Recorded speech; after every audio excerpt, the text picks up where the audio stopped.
đây nên từng ốc kia là xôn của đào lục cru không xôn á để chi lục cru bổ lên năm một cái chiêu lục cái chiên này nặng tin đập ấp này sẽ làm vị trí lái khôn san một cô bờ rầy nhưng trong một thợ đào ván thì sang riêng nó nặng tin đập ấp này sẽ làm vị trí lái khôn san một cô bờ rầy hay mấy phim trong mà bằng hai này từng ốc kia ông pi ca pi sót nó không mê riêng đủ vị trí tốt đây này giờ ông pi áp này sắm pít paria cả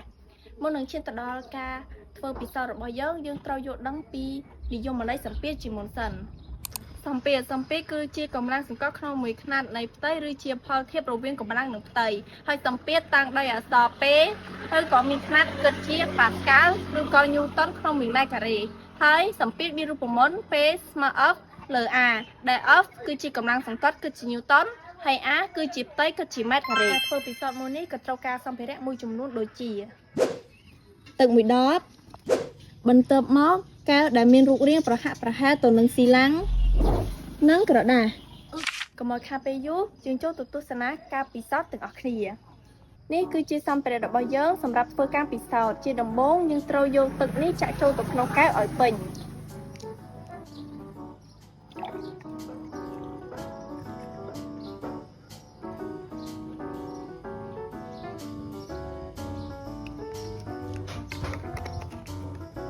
បន្ទាប់មកត្រូវរកក្រដាសទៅបិទមាត់កែវរបស់យើង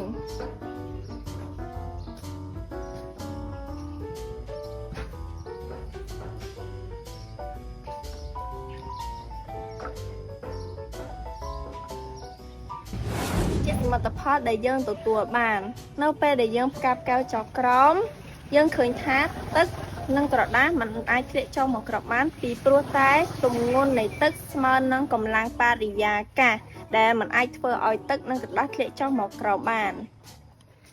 នេះគឺជាសមិទ្ធផលនៃការពិសោធន៍របស់យើងនៅចំណុចអាភិបសម្ពាធនៃបរិយាកាសដូច្នេះហើយការពិសោធន៍របស់យើងក៏ឈានដល់ទីបញ្ចប់ជាចុងក្រោយខ្ញុំសូមគោរពដល់លោកគ្រូអ្នកគ្រូនិងសិស្សានុសិស្សទាំងអស់ដែលបានទស្សនានៅវីដេអូមួយនេះសូមអរគុណ